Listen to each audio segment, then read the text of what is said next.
हरियाणा में जेजेपी को 7वां बड़ा झटका। खट्टर के साथ मंच पर आए एमएलए सुरजाखेड़ा, 3 बीजेपी व 2 कांग्रेस प्रत्याशी के साथ। दीवार क्या गिर गई मेरे कच्चे मकान की, लोगों ने मेरे सहन में रास्ते ही बना लिए।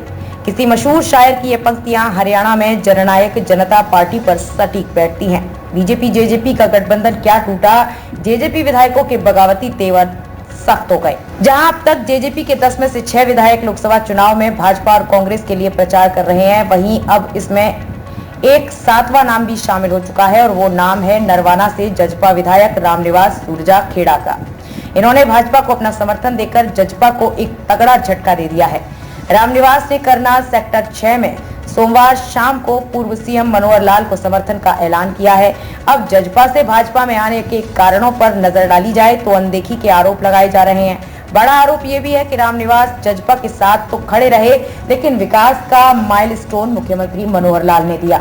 पूर्व सीएम मनोहर की बदौलत सुरजाखेड़ा 200 करोड़ के काम नरवाना शहर में करवा पाए। अब सुरजाखेड़ा भाजपा को समर्थन करने का कारण राष्ट्रहित को भी मान रहे हैं। उनका मानना है कि राष्ट्रहित पार्टी से ऊपर है और वे पीएम नरेंद्र मोदी और पूर्व सीएम मनोहर लाल की नीतियों और दृष्टिकोण से प्रभावित हैं। भाजपा को समर्थन करने का फैसला उनके अकेले का नहीं है, बल्कि उनके समर्थकों का है।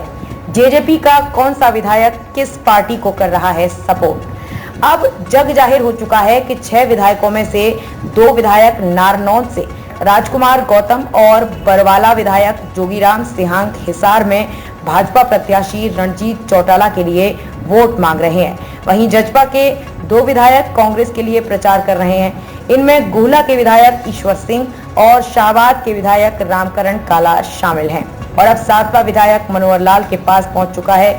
जजपा के सभी 7 विधायक अपनी ही पार्टी को लोकसभा चुनाव में हराने पर तुले हुए हैं।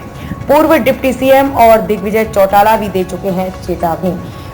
हरियाणा के पूर्व डिप्टी सीएम दुष्यंत चौटाला और पार्टी के राष्ट्रीय महासचिव दिग्विजय चौटाला पहले ही बागी विधायकों को चेतावनी दे चुके हैं कि अगर कोई पार्टी के खिलाफ जाकर दूसरी पार्टी का चुनाव प्रचार करता है तो जेजेपी उसके ऊपर एक्शन लेगी।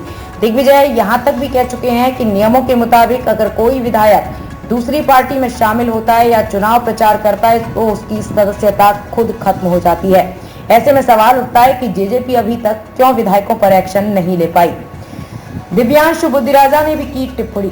उधर देर शाम को घरोड़ा पहुंचे कांग्रेस लोकसभा प्रत्याशी दिव्यांशु बुद्धिराजा से नरवाना के विधायक रामनिवास द्वारा जजपा को अलविदा कहे जाने का सवाल किया तो दिव्यांशु ने कहा कि देखिए, जेजेपी के ऊपर जिक्र करने का कोई फायदा नहीं है। जेजेपी पार्टी वाले काटू किस्म के लोग थे और अब इनके विधायकों को भी पता चल चुका है कि जेजेपी का कोई अस्तित्व नहीं है।